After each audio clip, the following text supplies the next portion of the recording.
Style over Substance by ShortSkirtsandExplosions. Read by Goombasa. Applejack, Granny Smith shouted from the farmhouse's kitchen. I can see the apple carts in the west field from here. They done changed into glittering diamonds, too. Oh, for the love of Dwight Yocolt! Applejack rolled her eyes, trudging through the house with an iron-wrought frown. No doubt they'll be just as heavy as the enchanted junk I had to roll in from town. I'll go fetch Big Macintosh and have 'em wheeled to the barn before they can blind the livestock. Granny Smith's tender hoofsteps rattled off. The kitchen screen door squeaked and slammed shut behind her. I swear on my late uncle's left front knee, you can't swing a dead cat in this here country without some dirty warlock giving someone the zap. Tired and exhausted, Applejack slumped against a wall of family portraits and wiped her sweaty brow. Land sakes! She heaved and sighed, glaring through dazed eyes. What else could go wrong today? Knock, knock, knock. Applejack's freckles scrunched. She turned suspiciously towards the front door.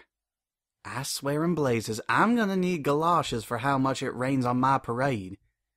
She strode 3 thudding steps and swung the door wide open. Yeah? Who is it? Now ain't a good time. There was no pony outside. 2 emerald eyes blinked. Hello? She frowned. If this is y'all's idea of a prank, I've had all I can stand today. Psst!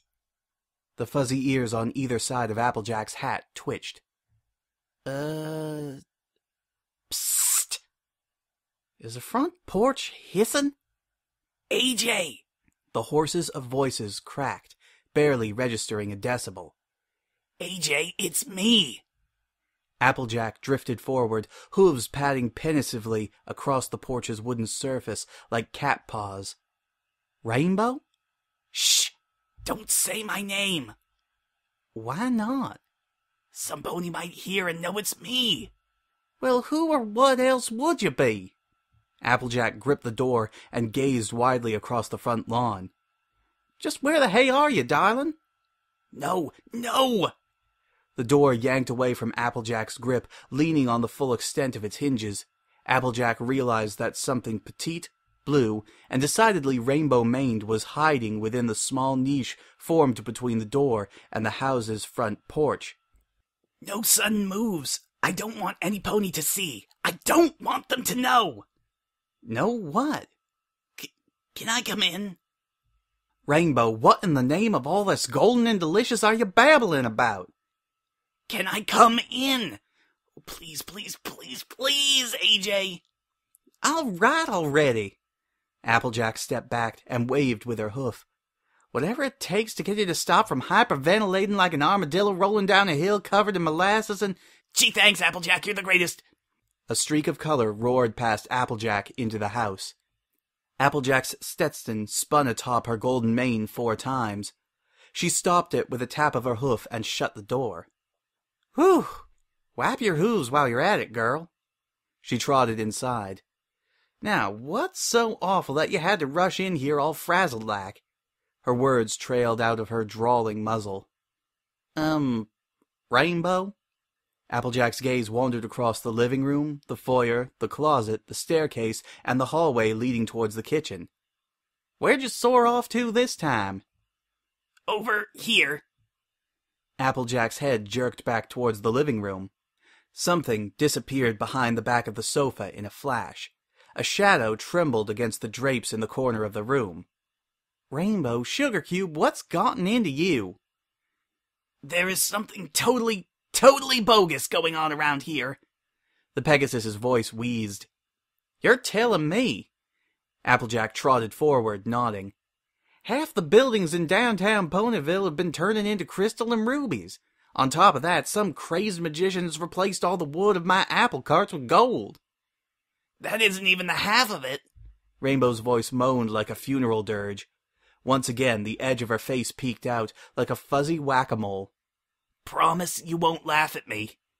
Laugh? Why in the heck would I laugh at you, Rainbow?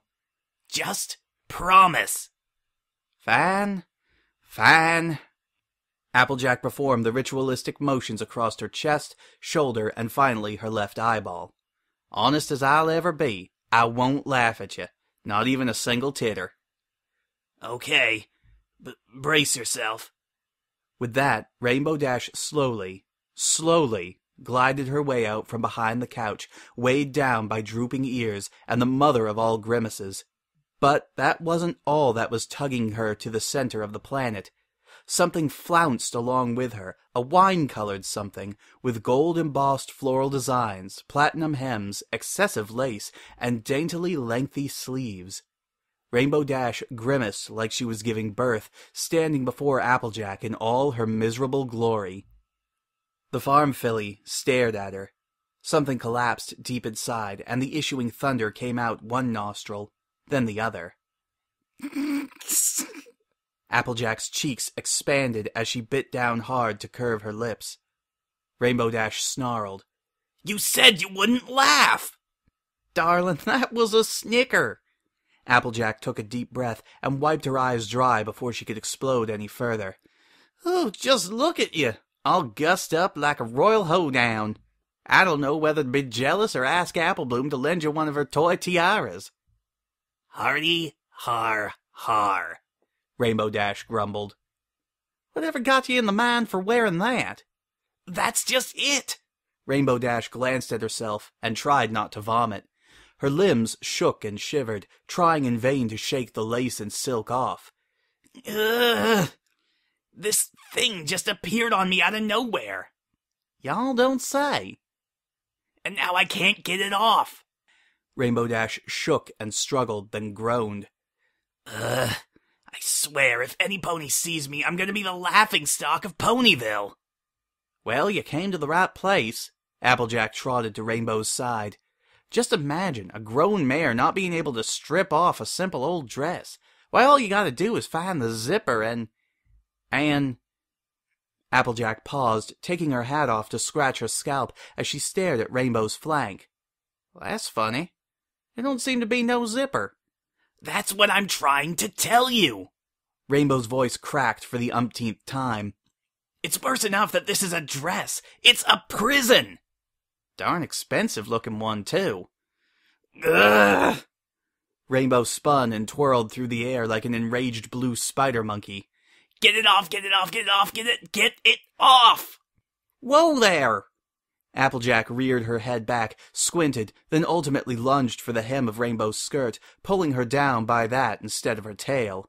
Before you go ballistic on my living room, why don't you calm down and take a breather? I can't, AJ! Rainbow Dash wheezed, her bangs slick with sweat. Not with this crud hanging off of me. She gulped and stared up at her with sparkling eyes. I've been struggling for the past 2 hours to get loose, but nothing's working. Reckon I can see that. Applejack nodded with worried eyes. You're sweatier than Big Mac on taco night. Whatever this hocus-pocus junk is, I can't let it ruin my awesome image. If any pony sees me in this, I'm doomed. Rainbow Dash threw herself on her knees before Applejack. Oh, please, AJ. Please, please, please don't let that happen. Hide me. Shove me in your attic. Stuff me in your closet. Do anything. Just don't let any pony see me like this. How about, Applejack glanced over and brightened. Something for my couch, huh? The least you can do is have yourself a breather.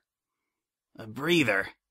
Rainbow Dash nodded, her eyes thin as her panting breaths evened out.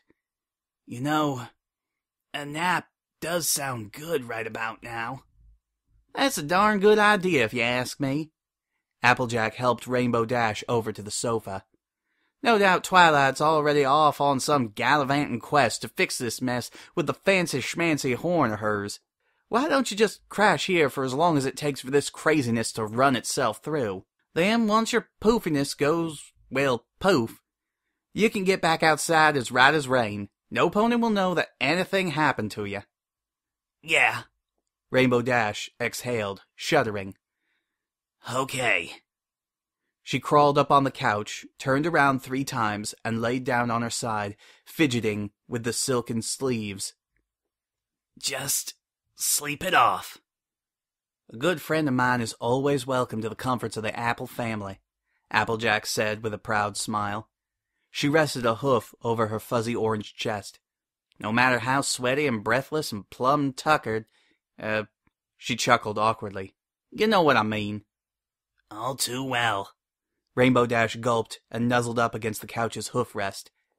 AJ, you're a lifesaver. Aw, I don't know about that, darling, but I do try. She gulped. Anything else you might be needing? Well, maybe... Rainbow Dash's brow furrowed, and her tail flicked once beneath her skirts. Nah, forget it. I'm taking enough advantage of your generosity. Just name it, Sugar Cube. Well... Rainbow's sparkling eyes glanced up. Fussing with this stupid thing really wore me out. She stifled a yawn and smiled dazedly. Perhaps a glass of water? Applejack tilted her hat. Coming right up. She spun around and trudged across the house like a royal guard. Half a minute later, she returned, carrying a tray with a pitcher of water and a half-empty glass. Ain't no thing, Rainbow Dash, Applejack sing-songed with each trotting step. I'm more than happy to help out a friend in need, especially if she's... She froze in place, blinking. Rainbow Dash was already asleep, her body curled into a tight, silken ball. Her petite chest rose and fell in little liquid motions, while her tousled mane framed her fuzzy face like a prismatic halo. The last vestiges of sweat had vanished, giving her coat a velvety shine in the dim light wafting softly through the room's thick drapes. Her hooves performed tiny jerking motions, while indecipherable murmurs escaped her tired, pursing lips. The tiniest bit of drool formed a damp spot on the couch cushion. Then, with an inward trilling sound, Rainbow stirred, curling her gold-laced sleeves tighter around her face as she drifted deeper into slumber. Applejack's left eyebrow twitched. Adorable as the dickens. Dead silence. The color red entered the room. Applejack was startled, and she looked all over for it until her eyes fell upon her own reflection in the surface of the water pitcher. Then the color intensified. Clearing her throat, Applejack slapped the tray onto the table and marched straight outside. She made her way to the side of the house right as Big Macintosh and Granny Smith marched the other way, dragging a convoy of golden carts behind them. It's worse than we thought, AJ, Granny Smith caterwauled. Looks like the apple baskets have been turned into turquoise or some other drag-blame material. Ain't that right, Big Mac? The stallion wheezed from the front of the carts. Yup. Good to know, Granny, Applejack robotically hummed, trotting straight forward. We could sure use a hoof with trucking them in, Applejack. Granny Smith squinted. Applejack? Sure thing, Granny. I'll get right on it. That said, Applejack made her way to a horse trough. She grasped it with two hooves, took a deep, deep breath, then dunked her head skull-deep into the ice-cold water. She remained submerged for half a minute. Granny and Big Mac watched with blank expressions. They glanced nervously at each other. Finally, with a loud splash, Applejack's head emerged. She blinked into the barn's outer surface, then batted water out of her ears. Nope. She sighed, ears folded in frustration. Still adorable.